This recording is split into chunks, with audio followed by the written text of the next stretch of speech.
আজ বৃহস্পতিবার 7ই ফাল্গুন 2025 সালের 20শে ফেব্রুয়ারি মেষ রাশি মেষ লগ্ন এরিস সাইনের জাতক জাতিকাদের আজকের দিনটি কিন্তু এক প্রকার বেশ কাটতে চলেছে।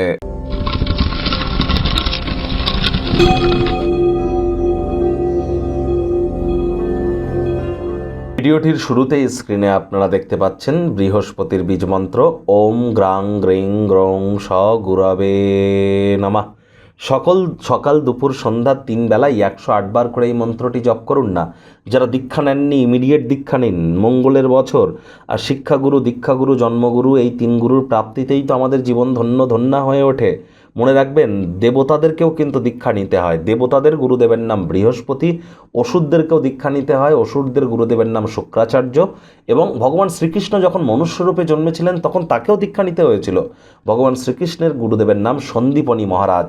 আমরা মনুষ্য হয়ে আমাদেরকে দীক্ষা নিতে হবে না, এটা কেমন করে হয়? নিতে তো আমাদের অবশ্যই হবে। আজ হলুদ রঙের বস্ত্র পরিধান করুন, নিরামিষ খাদ্য খাবার খান, মুসুর ডাল এবং কলা যেন আজ খাবেন না, সাত্ত্বিক জীবনযাপন গ্রহণ করুন। বৃহস্পতি বর্তমানে মার্গী হয়েছেন এবং যার ফলস্বরূপ আগত 99টি দিন আপনাদের উপরে কী প্রভাব পড়বে অলরেডি চ্যানেলে ভিডিও আপলোড করা হয়েছে। বৃহস্পতি রাশি পরিবর্তন নামে একটি প্লেলিস্টে ভিডিওটি আছে, সময় সুযোগ বুঝে একবার দেখে বা শুনে নিতে ভুলবেন না। ভাগ্য মিটার আজ আপনাদের বলছে 8.5 আউট অফ 10। ভাগ্য আপনাদের অনুকূলেই থাকবে, তবে স্বাস্থ্যগত ব্যাপারে আপনাদেরকে একটু সাবধানতা অবলম্বন করেই চলতে হবে। অত্যধিক দুশ্চিন্তা যেন করবেন না, মানসিক উত্তেজনা বাড়তে পারে এবং হাই ব্লাড প্রেশারও কিন্তু এর কারণ হতে পারে। এবং এ বিষয়ে আপনাদের হার্টের বিষয়ে কোনো ক্ষতি কিন্তু হতেই পারে। যোগব্যায়াম, ধ্যান, প্রাণায়ামের সাহায্য নিন। কোনো প্রকার নেতিবাচক অনুভূতির আশ্রয় গ্রহণ করা থেকে বিরত থাকুন। আজ আপনি সহজেই আপনার প্রয়োজনীয় মূলধন জোগাড় করতে সক্ষম হবেন। নতুন কোনো প্রকল্পে যদি ক্রিয়াকলাপ করতে চান, এগিয়ে যান। আজ নতুন উদ্যোগ পরিকল্পনার পাশাপাশি নতুন নির্মাণ কার্যের শুরুয়াত করা যেতেই পারে। চাকরিজীবী যারা আছেন, কাজের জায়গায় সহকর্মীদের তরফ থেকে সকল প্রকার সহযোগিতাও পাবেন। কঠিন পরিস্থিতি থেকেও মুক্তি পাবেন। আপনার পেশাগত উৎকর্ষতা ব্যবহার করতে এটি আপনাদেরকে সাহায্য করবে।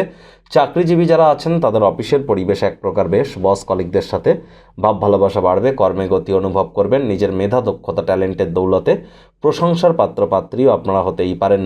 রাজনীতিবিদ যারা আছেন জনসংযোগ বৃদ্ধি করুন, সমাজে পপুলারিটিও বাড়বে।